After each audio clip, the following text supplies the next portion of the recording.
October 14th will be a massive fight for the middleweight division as the WBO champion Janibek will take on the IBF middleweight world champion Gualtieri.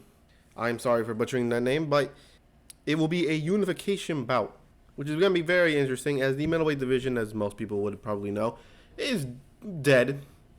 I mean, when the other champions are a 40-year-old Lara and then inactive, hasn't fought in 2 years, Charlo, doesn't really say a lot, right? But of course, the champions will go with the WBO one, the A side first. Janibek, 14-0 with 9 knockouts, with a decent knockout ratio. Very nice, coming off of his win against Stephen Butler via KO. Of course, he'll be taking on the IBF world champion Vinzo. I'm sorry for butchering his name, but the IBF champion, I'm just going to say is that, right? Is 21-0 with 1 draw with 7 knockouts. Although not that big of a knockout ratio with a 33%. Still somehow higher than Sonny Edwards, but we'll talk about that later. And he's coming off of his biggest win, winning the IBF championship against Falcao via unanimous decision, which he actually knocked down Falcao in rounds 2 and 10. I'm sorry for butchering his name as well, but I'm sorry. So it's very clear that he has some pop in his power. But unfortunately for him, his last knockout victory was in 2019. Not a lot, And of course, he has not, the IBF champion has not been fighting too good of opponents because he has been fighting in Germany most of the time. And a lot of the people in there, no offense to the German people, they probably don't have the best opposition.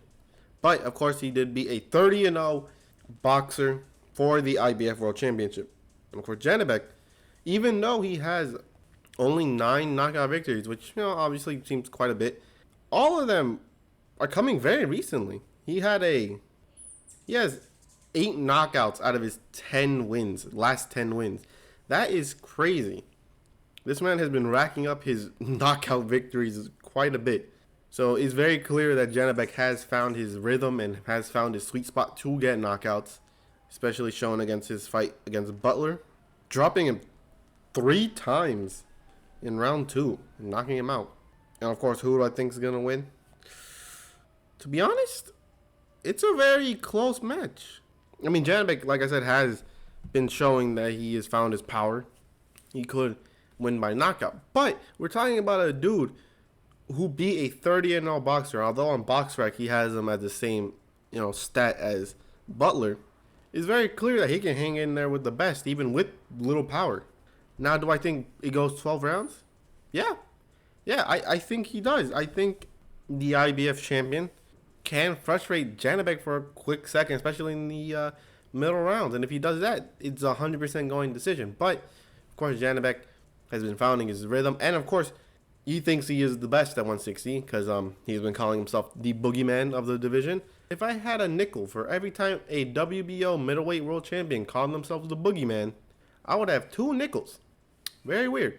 But, of course, the biggest downside is that he thinks he's the boogeyman, which would kind of show that he might be underestimating the IBF champion. Is that the case? Probably not, but the way he talks, it does seem like that could be the case. And, of course, the IBF champion is most likely not underestimating Janibek. Oh, this is going to be a tough fight. But, of course, the winner of this championship unification bout will 100% be the best of the division. I think people are sleeping on the IBF world champion.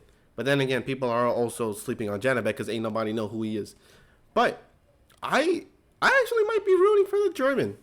I mean, I'm not saying it's 100% lock. Like, I'm not going to tell people, go bet on him. Hell no, there's a high chance that Janibek can pull off the win too. But I just think he is a little bit more obscure in terms of his abilities, which I do think that could be in his favor. It could also be his downfall. But I would slightly favor the IBF world champion.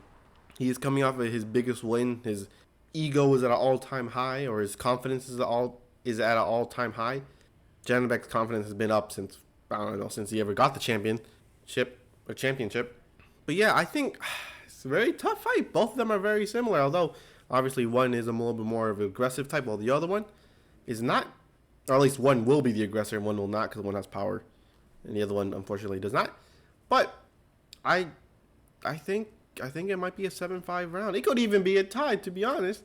But I think I'm gonna have to say 7-5 for the IBF World Champion, the German.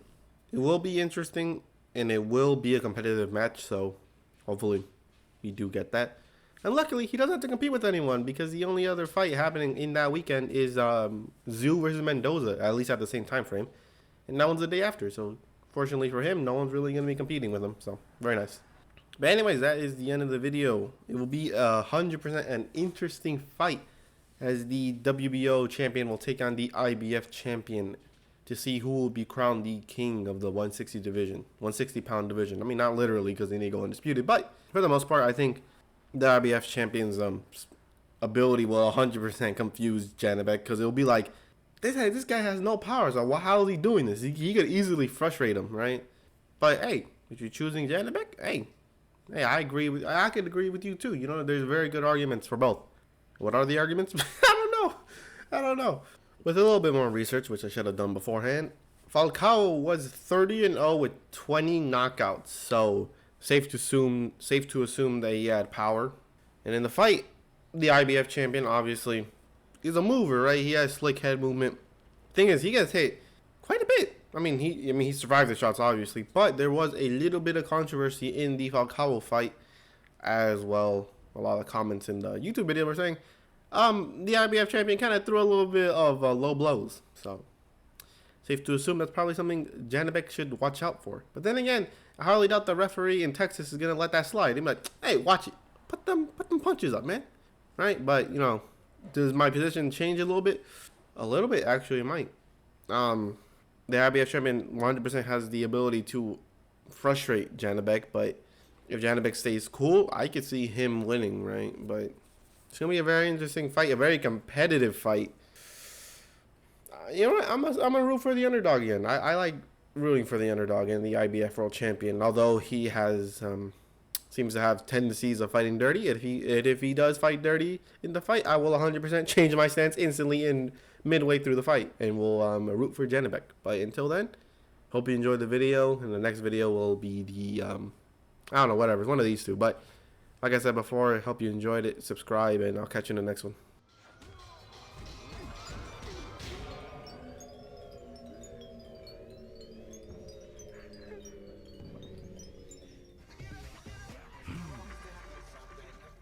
You keep drop bombs on me.